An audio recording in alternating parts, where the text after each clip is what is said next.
मंत्र्यांच्या डोक्यात हवा गेलीये. शिंदे गटाच्या आमदाराचा घरचा आहेर. शिंदे सेनेच्या 3 जिल्ह्यातील पदाधिकाऱ्यांचा नांदेड शहरात मेळावा आयोजित करण्यात आला होता. या मेळाव्यात बोलताना हिंगोलीचे आमदार संतोष बांगर यांनी युतीच्या मंत्र्यांना, विशेष करून शिंदे गटाच्या मंत्र्यांना घरचा आहेर दिला आहे. काही मंत्र्यांच्या डोक्यात हवा गेलीये. ते उंटावरून शिळ्या हाकण्याचं काम करत आहेत. फोन उचलत नाहीत. अशा मंत्र्यांना घरचा रस्ता दाखवण्याची मागणी केली. ही मागणी त्यांनी खासदार श्रीकांत शिंदे यांच्यासमोर केली.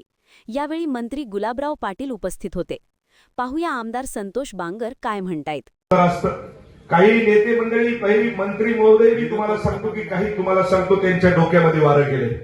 फोन तर उचलतच नाही. जसे त्याच्या बाप, म्हणजे आता मी म्हणून त्याच्या बापाची जहागिरी, हे मायबाप जनता मतदान करते, आम्ही त्याला मतदान करतो, आणि ते जर तुम्हाला सांगतो जर उठावून जर शेळ्या राखत असतील तर मला वाटते की अशा मंत्र्यांना तुम्ही घरची वाट दाखवा. आमची तुम्हाला कळकळीची